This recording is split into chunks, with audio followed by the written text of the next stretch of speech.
So, Roger, today marks the 300th day of what was supposed to be a three-day operation by Russia. As this calendar year draws to a close, I want to update the House on the illegal, unprovoked invasion of Ukraine by Russia and the brave defence of the Ukrainian people. Since it began its offensive on the 24th of February, Russia has failed to achieve its strategic objectives. Not one single operational commander then in place on the 24th of February is in charge now. Russia has lost significant numbers of generals and commanding officers. Rumours of General Gerasimov's dismissal persist as Putin deflects responsibility for continued military failure in Ukraine. High fatality rates and increasing public dissatisfaction with mobilisation is growing. More than 100,000 Russians are dead, injured or have deserted, and Russian capability has been severely hampered by the destruction of more than 4,500 armoured and protected vehicles, as well as more than 140 helicopters and fixed-wing aircraft, and hundreds of other artillery pieces. Almost a year on, and the conflict now resembles the attritional battles of World War I. The Russian army is largely fixed in place, not just by Ukrainian firepower, but by its own creaking logistics system and barely trained troops. Soldiers occupy networks of waterlogged trenches, and a vast front line stretches for 1,200 kilometres, the distance from London to Vienna. Despite intense fighting in Donetsk, Luhansk and Zaporozhye regions, Russia can barely generate a fighting force capable of retaking lost areas, let alone make significant operational advances. Russian public opinion is starting to turn.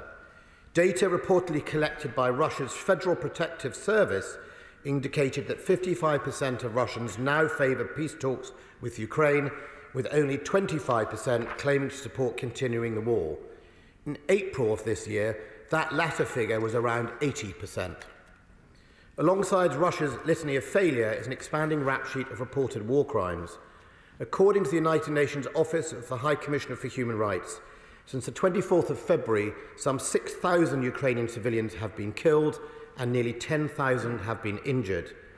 Every day, more allegations emerge of rape, arbitrary detentions, torture, ill treatment, deaths in custody, and summary executions. Unrecorded group burial sites have been discovered in former occupied areas such as Mariupol, Bucha, and Izium.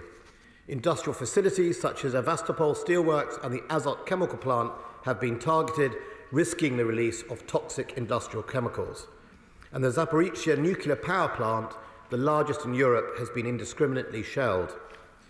At the start of this invasion, Russia planned kill lists of civic leaders, show trials, sham referenda, but unfortunately for them, the international community has not been fooled by such tricks. Numerous open-source reports show this morally bankrupt activity is not the work of rogue units or of corrupt individuals, it is systemic. That's why, as the mercury drops further in temperature in Ukraine, the UK is doing what we can to help Ukrainians endure their harsh winter. The UK has so far donated 900 generators to Ukraine and sent approximately 15,000 sets of extreme cold weather kits to the Ukrainian armed forces, including cold weather clothing, heavy-duty sleeping bags and insulated tents. We anticipate 10,000 further cold weather kits will be delivered by Christmas. Across the international community, around 1.23 million winter kit items have been deployed to Ukraine. Although our populations continue to struggle with the cost of living crisis, the global community must hold its course on Ukraine. The price of Putin's success is one none of us can afford. We can assure they maintain their commitment to the Black Sea Initiative, which has so far transported 14.3 million tonnes of grain from more than 500 outgoing voyages.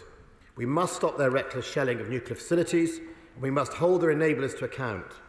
Iran has become one of Russia's top military backers. In return for having supplied more than 300 kamikaze drones, Russia now intends to provide Iran with advanced military components, undermining both Middle East and international security. And we must expose that deal. In fact, I have just now, Sir Roger. Make no mistake, Mr. Speaker, the UK's assistance to Ukraine will remain unwavering, and I'm grateful to the Prime Minister for his continuing support.